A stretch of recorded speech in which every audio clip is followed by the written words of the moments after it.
வணக்கம், இது உங்கள் கேபிபி நியூஸ். மூவேந்தர் மருத முன்னேற்ற கழகம் சார்பாக ஊதிய உயர்வு கேட்டு போராட்டம் நடத்தி தாமிரபரணி ஆற்றில் விழுந்து உயிர் தியாகம் செய்த மாஞ்சோலை தோட்ட தொழிலாளர்களுக்கு அஞ்சலி.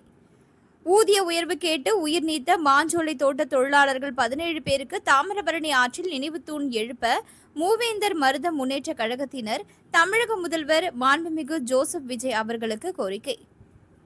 ஊதிய உயர்வு கேட்டு போராட்டம் நடத்தி தாமிரபரணி ஆற்றில் விழுந்து உயிர் தியாகம் செய்த 17 தியாகிகளுக்கு மூவேந்தர் மருத முன்னேற்ற கழகம் சார்பாக அதன் நிறுவன தலைவர் அன்புராஜ் தலைமையில் நெல்லை தாமிரபரணி ஆற்றில் அஞ்சலி செலுத்தும் நிகழ்வு நடைபெற்றது. நிகழ்வில் மூவேந்தர் மருத முன்னேற்ற கழகத்தினர் தாமிரபரணி ஆற்றில் இறங்கி போராட்டத்தில் உயிர் நீத்த தியாகிகளுக்கு தாமிரபரணி ஆற்றில் நினைவு தூண் எழுப்ப வேண்டும் என தமிழக அரசை வலியுறுத்தி வீர முழக்கமிட்டனர். தொடர்ந்து தாமிரபரணி ஆற்றில் இறங்கி மலர் வளையம் வைத்து அஞ்சலி செலுத்தினர்.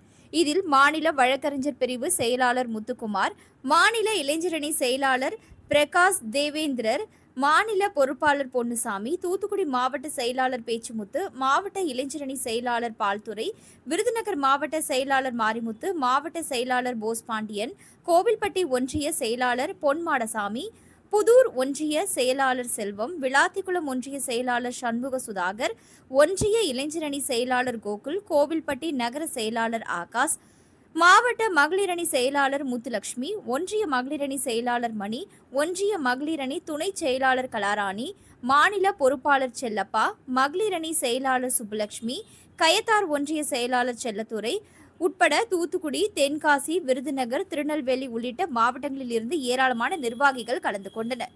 மேலும் மூவேந்தர் மருத முன்னேற்ற கழகம் சார்பாக கோவில்பட்டி சட்டமன்ற உறுப்பினர் அலுவலகம் எதிரே உள்ள மாவீரர் சுந்தரேந்திரனார் முழு உருவ சிலைக்கு நிறுவன தலைவர் அன்புராஜ் தலைமையில் கோவில்பட்டி சட்டமன்ற உறுப்பினர்கள் கருணாநிதி அவர்கள் மாலை அணிவித்து மரியாதை செலுத்தி அங்கிருந்து தாமிரபரணி ஆற்றிற்கு அஞ்சலி செலுத்த சென்ற 10க்கும் மேற்பட்ட வாகனங்களை கொடியசைத்து துவக்கி வைத்தார். மேலும் தகவல்களுக்கு 9422424381 என்ற எண்ணை தொடர்பு கொள்ளவும். மாஞ்சோலை தேயிலை தோட்ட தொழிலாளருக்கு வீர வணக்கம் செய்கின்றோம். வீர வணக்கம். மாஞ்சோலை தேயிலை தோட்ட ஊதிய உயர்வு கேட்டு மாஞ்சோலை தேயிலை தோட்ட வீர வணக்கம். ஊதிய உயர்வு கேட்டு உயிர் நீத்த தியாகிகளுக்கு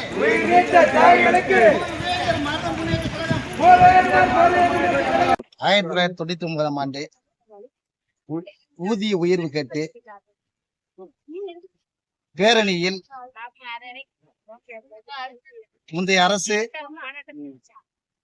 அந்த பேரணியில் ஒரு சில கலவரத்தினால் தாமிரபரணி ஆற்றில் விக்னேஷ், ஒரு வயது சிறுவன் விக்னேஷ் உட்பட 17 பேர்கள் உயிர் தியாகம் செய்தனர். இதனை கண்டித்து ஒவ்வொரு வருடமும் ஒவ்வொரு அமைப்பு சார்பாகவும் ஒவ்வொரு கட்சியினுடைய சார்பாகவும் தாமிரபரணி ஆற்றில் நினைவு தூண் எழுப்ப வேண்டியும் தமிழக அரசை வலியுறுத்தி அரசு மரியாதை செய்ய வலியுறுத்தியும் அமைப்பு சார்பாகவும் கட்சியினுடைய சார்பாகவும் ஒவ்வொரு வருடமும் மாஞ்சோலை தொழிலாளருக்கு வீர வணக்கம் செலுத்தி வருகின்றோம். இந்த முறையும் ஒரு நல்ல அரசு பொறுப்பேற்று உள்ளது. இந்த அரசாச்சும் இந்த மாஞ்சோலை தேயிலை தோட்ட தொழிலாளருக்கு உயிர் நீத்த தொழிலாளருக்கு 17 பேருக்கும் நினைவு தூண் எழுப்ப வேண்டும் என்று நம்பிக்கையுடன் இந்த என்னுடைய அரசை நாங்கள் நம்புகின்றோம். கண்டிப்பாக அடுத்த வருடம் வரும் பொழுது நினைவு தூண் எழுப்பும் என்று நம்பிக்கையுடன் நாங்கள் மூவேந்தர் மருத முன்னேற்ற கழகம் அஞ்சலி செலுத்துகிறோம்.